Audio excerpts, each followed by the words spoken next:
42% BC రిజర్వేషన్లపై వెనక్కి తగ్గేది లేదు అంటోంది తెలంగాణ ప్రభుత్వం. జియో 9 పై స్టే హైకోర్టు ఇచ్చిన నేపథ్యంలో సుప్రీంకోర్టుకు వెళ్లాలని సీఎం రేవంత్ నిర్ణయం తీసుకున్నారు. రేపు ఢిల్లీకి వెళ్తున్నారు మంత్రులు పొన్నం ప్రభాకర్, వాకిటి శ్రీహరి.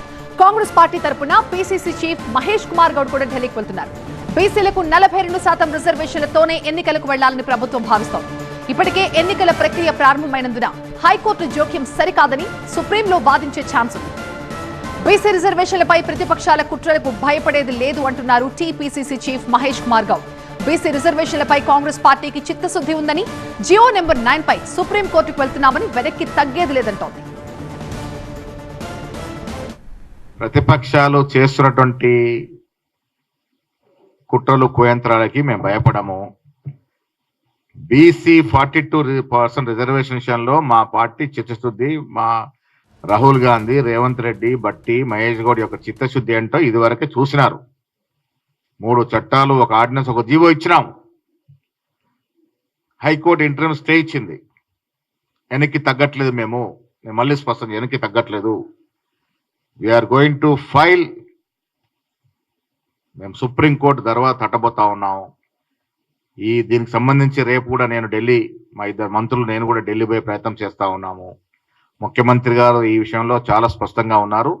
ఇమ్మీడియట్ గా సుప్రీంకోర్టు అప్పీల్ చేయాల్సిందిగా వారు సూచించినారు. ఈ విషయంలో వెనక్కి తగ్గేది లేదు. ఇంకే ఆప్షన్స్ ఉన్నా అవైల్ చేసుకుంటాము.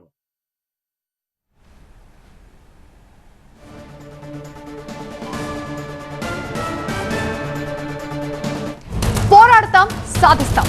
42% రిజర్వేషన్తోనే ఎన్నికలకు వెళ్తామని బల్లగుద్ది మరీ చెప్తోంది కాంగ్రెస్ పార్టీ. ఈ నేపథ్యంలో రేపు ఏం జరగబోతోంది? మా సీనియర్ కరెస్పాండెంట్ అశోక్ మరింత సమాచారం అందిస్తారు. అశోక్,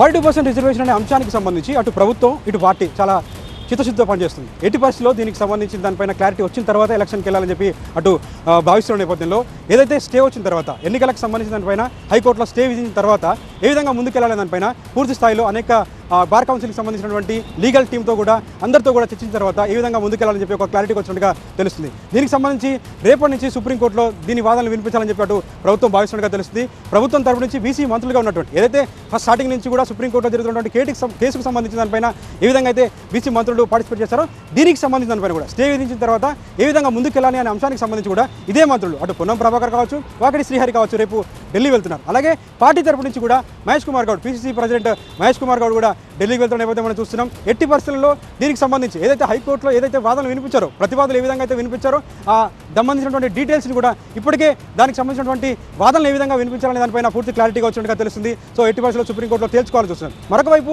ఎలక్షన్ కమిషన్ ఇప్పటికే ప్రభుత్వాన్ని కూడా లేఖ రాయడం జరిగింది. ఎన్నికలకు సంబంధించిన దానిపైన ఎటు వెళ్దాం, ఏ డైరెక్షన్ మీరు చూపిస్తారనే దానిపైన ఒక లెటర్ రాసిన నేపథ్యంలో ఈ 52% రిజర్వేషన్ అనే అంశానికి సంబంధించి ఎటుపైన క్లారిటీ వచ్చిన తర్వాతనే ముందుకెళ్ళాలని చెప్పి ప్రభుత్వం భావిస్తున్న నేపథ్యంలో రేపు సుప్రీంకోర్టులో వాదనలు వినిపించి దాని ద్వారా ప్రతివాదనలు బలంగా వినిపించిన తర్వాత 42% రిజర్వేషన్ సంపాదించిన తర్వాతనే ముందుకెళ్ళాలని చెప్పి భావిస్తున్న నేపథ్యం చూస్తున్నాం. సో మొత్తానికైతే సుప్రీంకోర్టులో ఏ విధంగా వాదిస్తారు, దీనికి సంబంధించినటువంటి రిజల్ట్ ఏ విధంగా వస్తుంది మాత్రం వేచి చూడాల్సిన అవసరం కనిపిస్తుంది.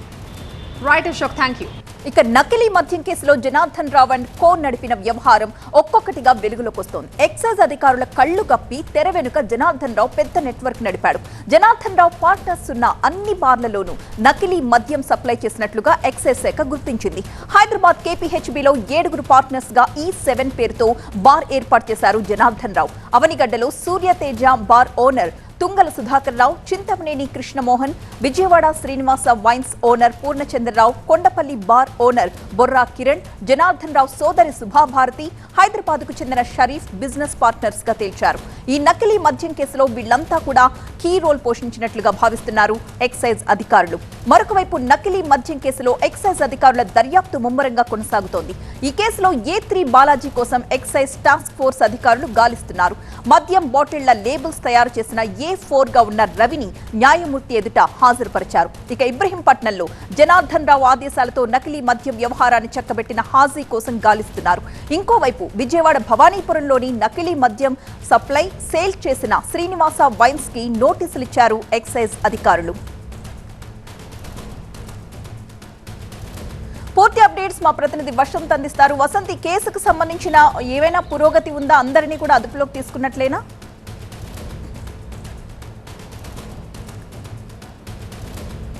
సో దాదాపుగా ఇప్పటివరకు 8 మందిని అదుపులో తీసుకున్నట్టు కూడా మనకు తెలుస్తోంది. ఈ కేసులో కీలకంగా ఉన్నటువంటి వ్యక్తి జనార్దన్ రావు. ప్రస్తుతం ఆయన ఎక్సైజ్కి సంబంధించినటువంటి అధికారులు అరెస్ట్ చేస్తారు. ఆయన కోర్టులో హాజరుపరచడంలో ఇప్పటికే రిమాండ్ విధించారు కాబట్టి రేపు కస్టడీ పిటిషన్ దాఖలు చేయబోతున్నారు ఎక్సైజ్ అధికారులు. ఈ కేసులో మరొక కీలకమైనటువంటి నిందితుడిగా ఆరోపణలు ఎదుర్కొంటున్నటువంటి E3గా ఉన్నటువంటి బాలాజీ, అంటే ఈ లిక్కర్ బాటిల్స్కి సంబంధించి ప్రొడక్షన్ ప్రక్రియ మొత్తం పూర్తయి లిక్కర్ను నింపిన తర్వాత అసలు నకిలీ తేడా లేకుండా యాజ్ ఇట్ ఈస్గా ఉండేలాగా వాటిని హోలోగ్రామ్స్ కావచ్చు, వాటికి సంబంధించిన పై లేబుల్స్ మొత్తాన్ని కూడా ఇటు బాలాజీ సప్లై చేశారు. బాలాజీతో పాటుగా రవి, హైదరాబాద్ చెందినటువంటి రవి, వీరిద్దరూ బెంగళూరు హైదరాబాద్ కేంద్రంగానే ఈ మొత్తం వ్యవహారాన్ని నడిపినట్టు కూడా ఎక్సైజ్ శాఖ అధికారులు గుర్తించారు. ఎప్పుడైతే జనార్దన్ రావుకు సంబంధించినటువంటి పేరు తెరపైకి వచ్చిందో ఈ అరెస్టుల ప్రక్రియ మొదలుగానే ఇటు మొలకల చెరువు నుంచి ఇబ్రహీంపట్నం వరకు వీరి అరెస్టుల ప్రక్రియ, ఈ నకిలీ మద్యం వ్యవహారం వెలుగులోకి రాగానే ప్రస్తుతం బాలాజీ పరారీ అయినట్టుగా కూడా గుర్తించారు. అయితే బాలాజీతో మీటింగ్ సందర్భంగా గతంలో ఎవరైతే జనార్దన్ రావుకు సంబంధించినటువంటి పార్ట్నర్స్గా హైదరాబాద్లో బార్ ఏర్పాటు చేశారో వీరంతా కూడా గోవా వెళ్ళి ప్రత్యేకంగా భేటీ అయినట్టుగా తెలుస్తోంది. అయితే గోవాలో భేటీ తర్వాత బాలాజీ, రవితో పాటుగా మిగతా నిందితులు ఇచ్చినటువంటి సూచనల ఆధారంగానే నకిలీ మద్యాన్ని తయారు చేయడం కావచ్చు, సేల్ చేయడం కావచ్చు, సప్లై చేయడం కావచ్చు, మొత్తం జనార్దన్ రావు సోదరుడితో పాటు మిగతా కొంతమందిని గ్రూప్గా ఏర్పాటు చేసుకొని ఒరిస్సాకు చెందినటువంటి నమ్మకమైనటువంటి కూలీలను స్టాఫ్గా నియమించుకొని వారి ద్వారానే ఈ మొత్తం వ్యవహారాన్ని నడిపినట్టు కూడా ఎక్సైజ్ శాఖ అధికారులు గుర్తించారు. అయితే ప్రస్తుతం జనార్దన్ రావుతో పాటుగా జనార్దన్ రావు సోదరుడుగా ఉన్నటువంటి జగన్మోహన్ రావు ఇద్దరిని ఇప్పటికే ఎక్సైజ్ అదుపులో తీసుకొని రిమాండ్కి తరలించగా ప్రస్తుతం ఈ కేసులో కీలకంగా ఉన్నటువంటి రవి ప్రస్తుతం ఎక్సైజ్ శాఖ అధికారుల అదుపులోనే ఉన్నాడు. ఈ రోజు లేదా రేపు ఆయన్ని కస్టడీలోకి రిమాండ్కి పంపించేటటువంటి అవకాశం అయితే ఉంటుంది న్యాయమూర్తి ఎదుట ప్రవేశపెట్టి. కానీ బాలాజీ మాత్రం ఇప్పటివరకు అదుపులోకి తీసుకోలేదు, పరారీలో ఉన్నట్టు కూడా ఎక్సైజ్ శాఖ అధికారులు అయితే చెప్తున్నారు. అయితే ఇటు 2 కేసులు, అంటే మొలకల చెరువుకు సంబంధించినటువంటి ఒక ఎఫ్ఐఆర్ నమోదైంది, ఇబ్రహీంపట్నంలో కూడా ఒక ఎఫ్ఐఆర్ నమోదైంది కాబట్టి అక్కడ జయచంద్రారెడ్డి తెలుగుదేశం పార్టీకి చెందినటువంటి కీలక నేత ఉన్నారు. ఆయనకి సంబంధించినటువంటి రోల్ ఏంటనే దానిపైన కూడా ఇప్పుడు ప్రస్తుతం ఎక్సైజ్ శాఖ అధికారులు దర్యాప్తు చేస్తున్నారు. రిమాండ్ రిపోర్ట్లో కూడా చాలా కీలకంగా కొన్ని అంశాలను కూడా ప్రస్తావించడం కూడా జరిగింది. ఈ నేపథ్యంలోనే ఇటు జనార్దన్ రావుకు సంబంధించి రేపు పీటీ వారెంట్లు కూడా దాఖలు చేసేందుకు ఇటు మొలకల చెరువుకు సంబంధించిన కేసులో కూడా ఎక్సైజ్ శాఖ అధికారులు సిద్ధమవుతున్నట్టుగా తెలుస్తోంది. రేపు ఈ మొత్తం ప్రక్రియ పూర్తయిన తర్వాత ఇంటి దొంగలకి సంబంధించినటువంటి వ్యవహారం పైన కూడా ఎక్సైజ్ శాఖ ఫోకస్ పెట్టింది. నిన్న నేరుగా జనార్దన్ రావుని ఎక్సైజ్ శాఖ ప్రొవిజనరీ ఎక్సైజ్కి సంబంధించిన డైరెక్టర్గా ఉన్నటువంటి రాహుల్ దేవ్ శర్మ స్వయంగా విచారించారు. ఎవరెవరు జనార్దన్ రావుకు సహకరించారు, ఎవరెవరు ఇందులో ఇన్వాల్వ్ అయ్యారు, నకిలీ మద్యాన్ని ఎక్కడెక్కడి నుంచి తెచ్చారు, అలాగే స్పిరిట్ కావచ్చు, బ్లెండ్ కావచ్చు, మాల్ట్ కావచ్చు, క్యారమెల్, వీటిని ఏ పేర్లతో తరలించారు, ఏ బార్లకి విక్రయించారనే కొన్ని కూడా దర్యాప్తు చేస్తున్నారు. అనూహ్యంగా కొండపల్లికి సంబంధించిన కొండపల్లి బార్ అండ్ రెస్టారెంట్కి సంబంధించి పేరు తెరపైకి వచ్చింది. ఇప్పటికే శ్రీనివాస వైన్స్కి సంబంధించి విజయవాడలో ఉన్న పూర్ణచంద్రకి నోటీసులు ఇచ్చినటువంటి నేపథ్యంలో అతను కూడా నిందితుడిగా చేర్చేటటువంటి అవకాశం అవుతుంది. ఇక అవనిగడ్డలో కూడా ఇటీవల తనిఖీలు చేసినటువంటి నేపథ్యంలో వారికి సంబంధించిన రోల్ పైన కూడా ఎక్సైజ్ శాఖ అధికారులు నోటీసులు ఇచ్చి వివరణ తీసుకునేందుకైతే సిద్ధమవుతారు. సో మొత్తంగా నకిలీ మద్యం వ్యవహారం పైన ఇప్పటికే ప్రభుత్వం సీరియస్ అయింది. సొంత పార్టీ నేతలున్నా కూడా ఉపేక్షించాల్సినటువంటి అవసరం లేదని ఇప్పటికే ప్రభుత్వం చెప్తున్నటువంటి నేపథ్యంలో ఒక్కొక్కరిపైన కేసులు నమోదు చేసి నోటీసులు ఇచ్చి విచారించేందుకైతే సిద్ధమవుతూ ఉన్నారు. Right, thanks for the updates. ఏం చేద్దాం, ఎలా ముందుకెళ్దాం, రిషికొండ భవనాలను ఎలా ఉపయోగంలోకి తీసుకొద్దామంటూ చర్యలు షురూ చేసింది ఏపీ సర్కార్. ఆ డీటెయిల్స్ బ్రేకింగ్ లో చూద్దాం. రిషికొండ భవనాల వినియోగానికి ఏపీ ప్రభుత్వం చర్యలు తీసుకుంది. వినియోగ మార్గాలపై ప్రజల సలహాలు కోరింది ప్రభుత్వం. రిషికొండలో పర్యావరణ పర్యాటక అభివృద్ధికి ప్రజల నుంచి సూచనలు కోరిన పర్యాటక శాఖ ఈ నెల 17న జాతీయ అంతర్జాతీయ సంస్థలతో టూరిజం శాఖ భేటీ కానుంది. అయితే రిషికొండ భవనాల వినియోగంపై సంస్థల సలహాలు కోరిన టూరిజం శాఖ మంత్రుల బృందం సమీక్ష తర్వాత తుది నిర్ణయం ప్రకటించే అవకాశం ఉంది. వైసీపీ ప్రభుత్వం హయాంలో సుమారు 500 కోట్లతో రిషికొండ భవనాలను నిర్మించారు. అయితే పెద్ద మొత్తంలో ప్రజాధనాన్ని దుర్వినియోగం చేసి పర్యావరణాన్ని దెబ్బతీసేలా ఈ భవనాలను నిర్మించారని అప్పట్లో విపక్షంగా ఉన్న టీడీపీ ఆరోపణలు చేస్తూ వచ్చింది. అయితే కూటమి అధికారంలోకి వచ్చాక సీఎంతో పాటు డిప్యూటీ సీఎం, మంత్రులు ఈ భవనాలను పరిశీలించి వైసీపీపై తీవ్ర విమర్శలు చేశారు. ఇప్పుడు సలహాలు, సూచనలు తీసుకునేందుకు పర్యాటక శాఖ సిద్ధమైంది. దీంతో రిషికొండ భవనాలను ఏం చేస్తారనేది ఆసక్తికరంగా మారింది. మరింత తాజా సమాచారం మా సీనియర్ కరెస్పాండెంట్ ఖాజా అందిస్తారు. ఖాజా, చెప్పండి, ఈ నెల 17న జాతీయ అంతర్జాతీయ సంస్థలతో టూరిజం శాఖ భేటీ కానుంది. అయితే ఈ భేటీలో ఎలాంటి విషయాల మీద చర్చించే అవకాశం ఉంది అండ్ ఫైనల్ డిసిజన్ ఎప్పుడు డిక్లేర్ చేసే అవకాశం ఉంది? పూర్తి డీటెయిల్స్ ఏంటి? ఖచ్చితంగా రిషికొండ భవనాల విషయంలో ప్రభుత్వం కీలక ముందడుగు వేసింది. ఎందుకంటే తాజాగా ఒక పబ్లిక్ నోటీస్ కూడా ప్రకటించింది. అంటే గత కొద్ది నెలలుగా అంటే కూటమి ప్రభుత్వం అధికారంలోకి వచ్చిన తర్వాత రుషికొండపై నిర్మించిన భవనాలను ఏం చేద్దామని దానిపై భిన్నాభిప్రాయాలు వ్యక్తమయ్యాయి. ప్రతిపక్ష అధికార పక్షాల మధ్య ప్రతిపక్షాలు కూడా వచ్చాయి. ఈ నేపథ్యంలోనే మంత్రివర్గం ఒక ఉపసంఘం కూడా ప్రభుత్వం ఏర్పాటు చేసింది. గత ఆగస్టు నెలలో మంత్రి పయ్యావల కేసు, అలాగే టూరిజం శాఖ మంత్రి కందుల దుర్గేష్తో పాటు విశాఖ జిల్లా ఇన్ఛార్జ్ మంత్రిగా ఉన్న డిబివి స్వామి నేతృత్వంలో ఒక మంత్రివర్గ ఉపసంఘం కూడా నియమించి రుషికొండ భవనాలను ఏం చేద్దామన్న దానిపై ఒక నివేదిక కూడా ప్రభుత్వం కోరింది. ఈ నేపథ్యంలో ఒక కీలక నిర్ణయం అయితే ఇప్పుడు ఏపీటీఏ ఆధ్వర్యంలో ఒక ప్రకటన చేసింది. ఆంధ్రప్రదేశ్ టూరిజం అథారిటీ ఆధ్వర్యంలో ఒక పబ్లిక్ నోటీస్ ప్రకటించి ఆసక్తికర ఎవరెవరైతే ప్రజలు ఈ రుషికొండ భవనాలు ఏం చేయాలని దానిపై పర్యావరణ పరిరక్షణతో పాటు పర్యాటక ప్రమోషన్పై సలహాలు సూచనలు ఇవ్వాలని ఒక ప్రకటన జారీ చేసింది. సలహాలు సూచనలు వారం రోజుల్లోగా rushkonda.suggestions.aptdc.gov.in మెయిల్ ద్వారా తమ సూచనలు సలహాలు ఇవ్వొచ్చని పేర్కొంది. దీంతో పాటు ప్రధానంగా ఈ నెల 17వ తేదీన జాతీయ అంతర్జాతీయ సంస్థలతో టూరిజం శాఖ ఒక సమావేశాన్ని ఏర్పాటు చేయనుంది. ఇందుకోసం ఆసక్తి వ్యక్తీకరణ ఎక్స్ప్రెషన్ ఆఫ్ ఇంట్రెస్ట్తో పాటు వారి సలహాలు సూచనలు ఈ సమావేశంలో పాల్గొనేందుకు అవసరమైన ఒక మెయిల్ను కూడా తమ అభిప్రాయాన్ని వ్యక్తం చేయాలని ఒక మెయిల్ను కూడా విడుదల చేసింది. అందులో rushkonda.partners.aptdc.gov.in ద్వారా తమ అభిప్రాయాలను చెప్పొచ్చని కూడా కోరింది. ఈ నేపథ్యంలోనే గత ప్రభుత్వం రుషికొండ భవనాలపై రిసార్ట్ స్థలంలో ఈ నూతనంగా భవనాలను ఏర్పాటు చేసింది. ఆ తర్వాత దాదాపుగా అప్పట్లో ఆ రిసార్ట్స్ ఉన్న సమయంలో ఏడాదికి 7 కోట్ల రూపాయల ఆదాయం వచ్చింది. ఆ తర్వాత ఇప్పుడు ఈ నూతన భవనాలు ఏర్పాటు చేసిన తర్వాత నెలకు దాదాపుగా 25 లక్షల రూపాయల కరెంటు విద్యుత్ బిల్లే వస్తుంది. అది భారంగా మారింది. ఈ నేపథ్యంలోనే ఈ రుషికొండ భవనాలను ఏ విధంగా వినియోగించాలనిపై భిన్నాభిప్రాయాలు వ్యక్తమవుతాయి. ఇందులో భాగంగానే మంత్రివర్గ ఉపసంఘం ఇప్పటికే ఒక చర్చ జరిగింది. దీంతోపాటు కీలక నిర్ణయాలు కూడా తీసుకోబోతుంది దీనిపై. అయితే ఈ నెల 17వ తేదీన ఈ జాతీయ అంతర్జాతీయ సంస్థలతో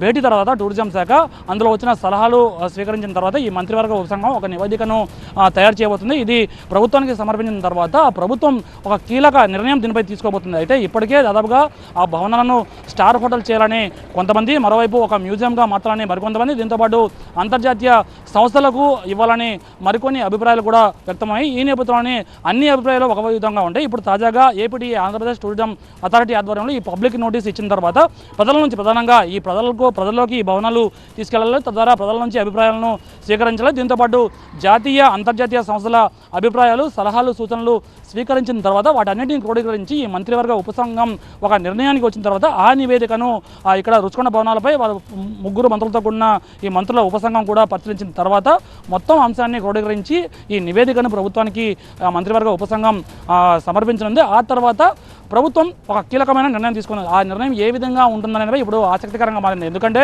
రుషికొండ భవనాలు వార్తల్లో నుంచే అధికార ప్రతిపక్షాల మధ్య ఒక పొలిటికల్ కాంట్రవర్సీ కూడా కేంద్రంగా మారింది. గతంలో అక్కడ రుషికొండపై అక్కడ రిసార్ట్స్, పర్యాటక టూరిజం భవనాలు ఉండేవి. ఆ తర్వాత గత ప్రభుత్వం అక్కడ ఒక విలాసవంతమైన భవనాలు నిర్మించాలి, అక్కడ నుంచి పాలన సాగించాలి. దీంతోపాటు రాష్ట్రపతి, ప్రధానమంత్రి స్థాయి వాళ్ళు వస్తే ఎక్కడ ఉండాలి, రాష్ట్ర ప్రభుత్వం తరఫున సరైన గెస్ట్ హౌస్లో విడిది కేంద్రాలు లేవు అన్న ఆలోచనతో అక్కడ రిసార్ట్స్ పేరుతో ఒక అత్యాధునికమైన విలాసవంతమైన భవనాలను నిర్మించింది. ఆ తర్వాత మళ్ళీ అధికారంలోకి వస్తే అక్కడ నుంచే పాలన సాగించాలని గత ప్రభుత్వం ఆలోచించింది. ఈలోగా ఎన్నికలు రావడం, తర్వాత కూటమి ప్రభుత్వం అధికారంలో వచ్చిన తర్వాత ఆ భవనాలను ఏం చేయాలని దానిపై ఒక అంచనాకు రాలేకపోయింది. దాదాపుగా 16 నెలలు గడిచాయి. ఈ నేపథ్యంలోనే ప్రజల నుంచి కూడా, అలాగే మిగతా ప్రజల నుంచి కూడా ఒక ప్రభుత్వానికి ప్రశ్నలు వస్తూ ఉన్నాయి.